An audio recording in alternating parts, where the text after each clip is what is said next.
Hello friend, સ્વાગત છે તમારો મારી ચેનલમાં। તો આજે આપણે ઈનો કે સોડા નાખ્યા વગર જ વરસાદમાં ખાવાની મજા પડે તેવો ડુંગળી અને બટેટાનો એકદમ નવો જ નાસ્તો બનાવીને રેડી કરશું। વિડીયો સારો લાગે તો તેને લાઇક શેર અને કમેન્ટ જરૂરથી કરજો।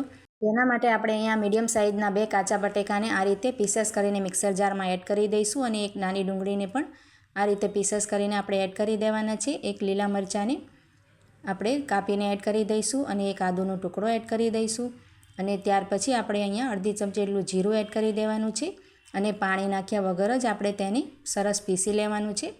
તો અહીંયા આપણે તેની પેસ્ટ બનાવીને રેડી કરી લીધી છે। ડુંગળી અને બટેટાના મોઇશ્ચરથી ખૂબ જ સરસ રીતે તેની પેસ્ટ બનીને રેડી થઈ ગઈ છે। હવે આપણે તેને એક બાઉલમાં કાઢી લઈશું અને ત્યાર પછી આપણે તેમાં મસાલા એડ કરી દઈશું। તો અહીંયા આપણે 5 ચમચી જેટલા ચીલી ફ્લેક્સ એડ કરી દેવાના છે। તમારી પાસે ચીલી ફ્લેક્સ ના હોય તો તમે લાલ મરચાંનો ઉપયોગ પણ કરી શકો છો।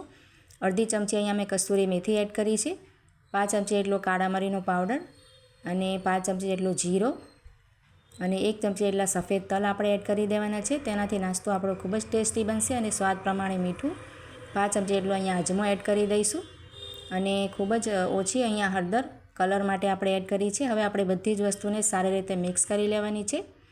જે પેસ્ટ આપણે રેડી કરી છે તેમાં મસાલાને સરસ રીતે મિક્સ કરી લઈશું।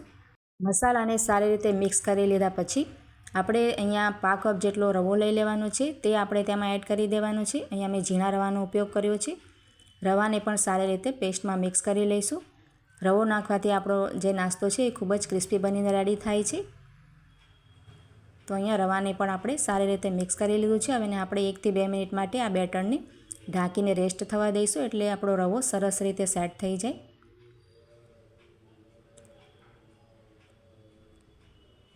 2 મિનિટ પછી આપણે તેને ચેક કરી લઈશું। તો અહીંયા આપણો રવો સરસ ફૂલી ગયો છે અને બેટર એકદમ ઘટ્ટ થઈ ગયો છે।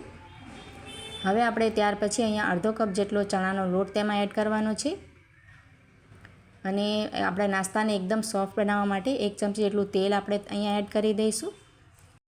આપણે તેલ બટેકાની જે પેસ્ટ બનાવી હતી ત્યારે પણ એડ કરી શકાય, પણ હું ભૂલી ગઈ હતી એટલે અહીંયા મેં હમણાં એડ કર્યો છે અને હવે આપણે બધી જ વસ્તુને સારી રીતે મિક્સ કરી લેવાનું છે અને એકદમ સોફ્ટ તેનો બેટર બનાવી લઈશું।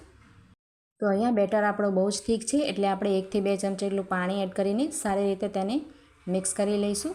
બેટરને આપણે અહીંયા વધારે પાતળો નથી કરવાનો એટલે હવે આપણે એમાં પાણી એડ નથી કરવાનું। બસ આ રીતે આપણે 1 મિનિટ માટે બેટરને સરસ ફેટી લઈશું એટલે આ આપણો બેટર એકદમ ફ્લફી થઈ જશે અને લાઇટ થઈ જશે।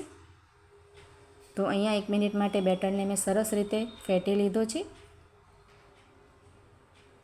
અને હવે આપણે તેમાં ઝીણા સમારેલા ધાણા એડ કરી દઈશું અને ફરીથી તેને મિક્સ કરી લઈશું। તો અહીંયા આપણો બેટર એકદમ રેડી થઈ ગયો છે। હવે આ રીતની કન્સિસ્ટન્સી આપણે રાખવાની છે। હવે આપણે નાસ્તો રેડી કરી લઈશું।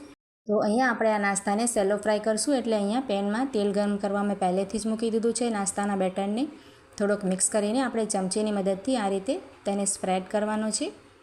તો આ રીતે પાથરતા જઈને આપણે બધા જ પીસેસ જેટલા પણ આપણે પેનમાં આવે એ રીતે સેટ કરી લઈશું।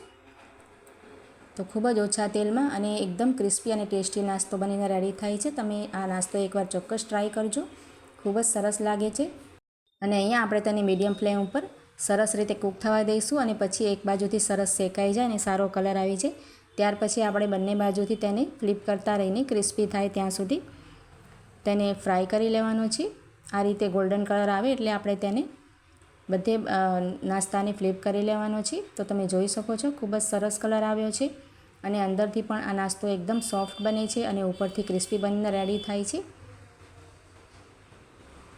ખાવામાં પણ ખૂબ જ ટેસ્ટી લાગે છે। તો જો મિત્રો તમને આ રેસીપી સારી લાગી હોય તો તેને લાઇક શેર અને કમેન્ટ જરૂરથી કરજો અને ચેનલને સબસ્ક્રાઈબ કરી આપજો। તો આ રીતે આપણે બધા જ નાસ્તાને બંને બાજુથી ગોલ્ડન અને ક્રિસ્પી થાય ત્યાં સુધી ફ્રાય કરીને રેડી કરી લઈશું। તો અહીંયા આપણે નાસ્તાનો સરસ કલર આવી ગયો છે। આ રીતે તમે જોઈ શકો છો એકદમ ટેસ્ટી અને એકદમ ક્રિસ્પી નાસ્તો બનીને રેડી થયો છે। તો અહીંયા મેં બધો જ નાસ્તો આ રીતે રેડી કરી લીધો છે। ખાવામાં એકદમ ટેસ્ટી અને ચટપટો લાગે છે આ નાસ્તો। તો તમે આ રેસીપીને એકવાર ચોક્કસ ટ્રાય કરજો અને કમેન્ટ જરૂરથી કરજો કે તમને બધી જ નાસ્તાની રેસીપીસ કેવી લાગે છે। તો અહીંયા જરાય ઓઇલી નથી લાગતું આ નાસ્તો, ખાવામાં પણ અંદરથી એકદમ સોફ્ટ બને છે। અને તેમાં આપણે ઈનો કે સોડાનો ઉપયોગ પણ નથી કર્યો, તો પણ આપણે ખાવાની ખૂબ જ મજા પડે તેવો નાસ્તો બનીને રેડી થાય છે. તો ચાલો મળીએ નવા વિડીયોમાં.